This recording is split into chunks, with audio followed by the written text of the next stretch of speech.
When Jon and Kate Is It Too Late returns, are they ready to give all this up? They make over $75,000 an episode, and in a 40-episode season, that adds up to a lot of cash. Jon and Kate's new house it's got 14 rooms, it's 6,200 square feet, it's worth $1.1 million, and it's on 23 acres. With divorce imminent, what will be the fate of the Gosling 8?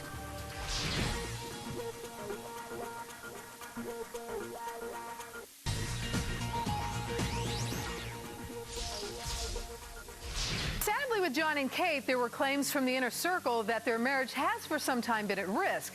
So from the bodyguard to the third-grade teacher, what's real and what's not? Media rumors about Jon's infidelity and the couple's heated marital problems exploded in April of '09 when Us Weekly exposed Jon with third-grade teacher Deanna Hummel. I just have a lot of anger because this is not where we were supposed to be. The famed father of 8 allegedly first caught sight of the 23-year-old brunette at Chill Lounge back in January. The table in the corner had about 10 girls in it, and one of the girls was Deanna, and he bought her a drink, and I think they just started talking. She took a picture with him, so it probably just went off from there. As Kate celebrated her 34th birthday last March with her kids at the Ace of Cakes kitchen, Jon reportedly spent the day partying with Deanna at a resort in Park City, Utah. I went out to Utah for like 5 more days, and I just wanted to get back out there, and it just happened to fall on Kate's birthday. In June, Jon was seen with yet another woman, 23-year-old Haley Glassman, the daughter of Kate's plastic surgeon. They were spotted cozying up at a restaurant in New York. For the record, Jon denies having any affairs with Deanna or Haley, but sources say he's not sure about Kate's fidelity. While Kate was vacationing with her children, there was no Jon. But bodyguard Steve Neild was in the picture. However, Kate firmly denies having an affair. About those rumors, she says, quote, "I'm horrified." Did I ever think I'd see myself on the front of a tabloid or see those words or read those words that are there? No. People around Jon and Kate have been telling us that they've essentially lived separate lives for the last several months. They're really just not in sync anymore. The love has gone, and they're keeping up appearances for the sake of the show. Jon actually sleeps in a makeshift room in the garage while Kate sleeps in the bedroom. Very swiftly, we turned into 2 different people, and it's just hard. Did being in the spotlight contribute to the unraveling of this marriage? And have fame and fortune distorted their family values? This is not where we were supposed to be. This is not what I envisioned for us. It is very easy to play on people's desire for fame, to get them involved in something where they have no clue what is really going to happen. And once they get caught up in it, they feel trapped. You know, in a sense, you can't go back. Back in 2006, TV shows were already interested. Martha Stewart's show called. They were doing a baby show, and they wanted to know if we wanted to be a part of it. So we agreed. It was a free day in New York, and it was getting out of our town for a day. That day trip was parlayed into plenty of perks with their own hit show on TLC. Jon and Kate have undergone a complete makeover since the beginning of this show. Kate, for example, after having her kids, had a free tummy tuck. She also works with a personal trainer. She's addicted to tanning. Jon's also had hair plugs. A doctor in the newest issue of Us Weekly also says that Kate may have had breast implants. Jon and Kate's new house it's got 14 rooms, it's 6,200 square feet, it's worth $1.1 million, and it's on 23 acres. They have forest in the backyard that the family hikes through on TV, plenty of room for their 2 dogs to run around, and also plenty of room for those TLC cameras to capture every moment on film. They make over $75,000 an episode, and in a 40-episode season, that adds up to a lot of cash.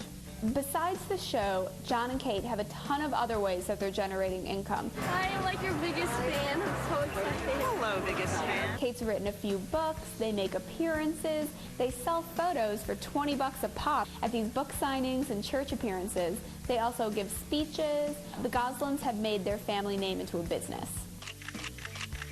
I have paparazzi standing outside my house 24/7. With a huge increase in fame and money and their privacy gone, it was only a matter of time before things started going sour. Jon and Kate are handling the spotlight differently.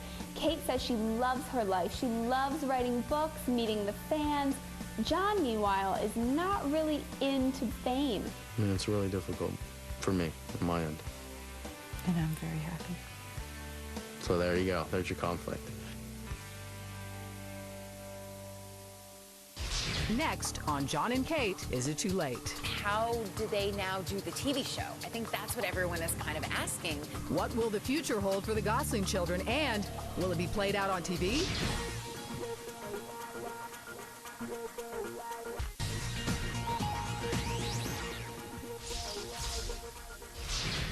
Welcome back to Jon and Kate, Is It Too Late? I'm Lisa Joyner. I remember thinking this possibly could be maybe, I don't know, our last family picture. With the reports of their marriage ending, the Goslings' crowded house could become a broken home. And sadly, the children may be the ones who suffer the most. Well, when anyone gets divorced and has children, they're not getting divorced from each other, they're getting divorced to each other. How a custody battle would play out would be a whole other issue, and it would be very, very challenging and very, very difficult. Jon and Kate, like all parents, need to recognize that they are role models for their children. So the question is, what kind of example are they setting for their children? And that is something they need to remember, because Jon and Kate are not just performers, they're also parents, and their decisions will have real-life consequences for their children. How do they now do the TV show? I think that's what everyone is kind of asking. I think the way that you're seeing the show now, how they kind of will do Jon with the kids while Kate is off doing a book tour, and they'll acknowledge that. Again, I do know that they really do seem to love the kids, and even in any talk about their split and any talk about the TV show, the future of the TV show, they do always keep going back to saying they care about their kids. I am wholeheartedly in everything that I'm doing for the kids. I have no idea what's going to happen to them. Whatever happens, it's great television. And conflict is always better television than the happy Ozzie and Harriet type of family. But whatever happens to them, I'm most concerned about what's going to happen to the children. We are a close-knit family who loves one another. I want the 10 of us, just the 10 of us, to always love one another, and when everyone else walks away and when everyone else disappears, we've got each other. The future may be in doubt, but there's one certainty. America will be tuning in to see what happens to their favorite family of multiples.